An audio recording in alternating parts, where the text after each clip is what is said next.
Deepfakes just got harder to detect. Quantum computing in Canada takes a big step forward. Rumors that Google Gemini could be integrated into Siri and running AI on your smartphone? It's possible. Welcome to #Trending. I'm your host, Dr. Hema Murthy, sitting in for Jim Love. Deepfakes, the ability of AI to create incredibly realistic voice and even video impersonations of real people, have exploded into our online lives. And while some use these for fun and satire, there's a darker side to how they can be weaponized and used for fraud and impersonation scams. So there has been a huge effort in place in trying to be able to detect and recognize deepfakes.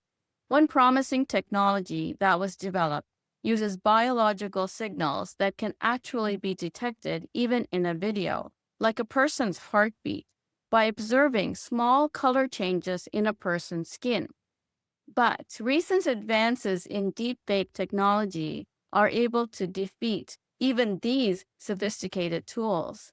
Now, there are AI models which simulate biological signals, including heartbeats, in synthetic videos. This means that the current deepfake detectors, which use physiological clues, are now less effective, making it once again harder to trust video content, even with advanced forensic analysis. This has led to a resurgence in interest in digital watermarking and provenance tracking, which includes metadata to track the transformation of a piece of data. And researchers are also exploring new methods, such as multimodal detection, which combines audio, video, and contextual clues. As detection tools get smarter, so do the creators of deepfakes as a new technological arms race continues. A Canadian startup based in Quebec, Nord Quantique claims to have made a significant breakthrough in solving one major challenge in quantum computing. While quantum processors offer an almost magical promise, they have one fundamental flaw. The quantum states are fragile, and even the most infinitesimally small disruption creates errors in the calculation. So, they require enormous amounts of equipment and space dedicated to shielding the fragile qubits and taking them down to near absolute zero temperatures. Still, the errors persist, and for every qubit that is used in calculation, many more are used to cope with the quantum error correction and checks for the integrity of the quantum data. This is currently the central obstacle in quantum computing. So by improving error correction, we could get closer to building fault-tolerant utility-scale quantum computers. Nord Quantique claims that it has found a way to make massive improvements to this process and projects that we could see this in real-world use by as early as 2029.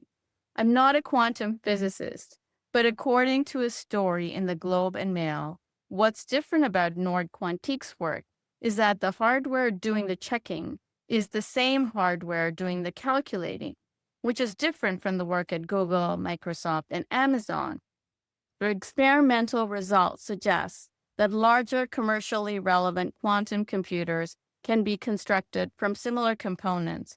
If so, those computers might occupy only a modest amount of space, something that would fit inside a standard data center, rather than a football field-sized complex that some fear will be required to get other types of quantum systems to run reliably. It also uses much less energy. Nord Quantique and other organizations in Quebec have received funding from both the Canadian and the provincial Quebec government to accelerate quantum technology development, adoption, and commercialization. There have been many claims to breakthroughs in quantum computing. Many of them are later found to be less impressive than their original announcement. But there are some signs that Nord Quantique could be moving in the right direction. DARPA, the U.S. Defense Advanced Research Projects Agency, has initiated a quantum benchmarking initiative in which Nord Quantique was selected to participate. The goal of this initiative is to have an effective quantum computer by 2033. And Nord Quantique is not the only Canadian company showing promising results in this area.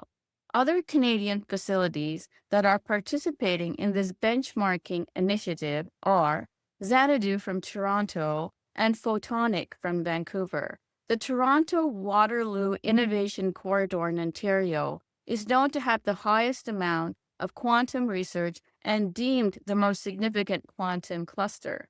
Calgary, Alberta, and then the Vancouver area, British Columbia, both have research centers which are strong in different areas of quantum research and hardware development, making Canada one of the world's largest countries in quantum computing research and one of the leaders with a national quantum strategy.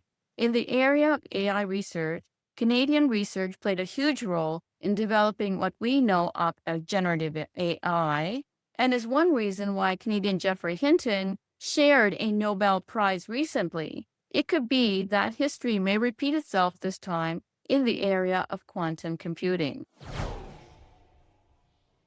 Apple, long regarded as a leader in user experience, has certainly fallen behind with its voice assistant. Siri is a pale comparison to other intelligent voice systems from OpenAI, Google, and others. Even Amazon's Alexa is reported to be having a huge upgrade. But there are rumors that Siri could finally move beyond basic commands from an unlikely source, the integration of Google's Gemini. Google's Gemini has made huge progress in the past months, and now it could make Siri more competitive than other voice assistants. It could not only be far more responsive and able to have more real conversations, but it could also be much more usable, as it would have access to all of Google's AI capabilities in search and knowledge retrieval. Integration with Gmail, Calendar, and Photos from Google Photos could enable Siri to assist with reminders for meetings, events, and even photo memories. Reportedly, these integrations would be opt-in, transparent, and under user control, according to both Apple and Google.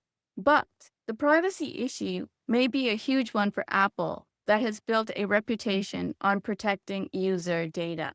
With the integration of a third-party AI model into Apple's traditionally closed ecosystem, keeping data protected could be a challenge for Apple. But rival Samsung already integrates Gemini in its devices, creating competitive pressure for Apple to include a better AI assistant to stay relevant. In the big announcements that surround Google's I/O conference, one significant item seems to have flown under the radar. Google has launched a new app called Google AI Edge Gallery that allows users to download and run AI models locally on their smartphones without an internet connection. Currently limited to Android devices, this app allows users to browse, download, and run a variety of openly available AI models without connecting to the cloud. Cloud-based AI computing leaves users wary of sending personal or sensitive data to a remote data server. Even though these are not the large AI models, they are incredibly powerful. Despite their size, there will be issues with device hardware limitations.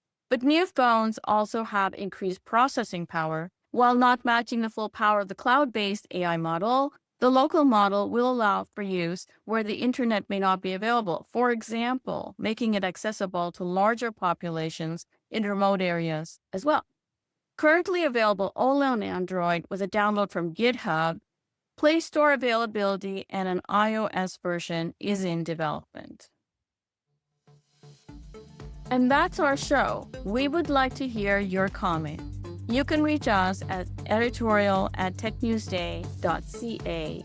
I'm your host, Dr. Hema Murthy. Jim will be back on Tuesday morning. Have a fun day.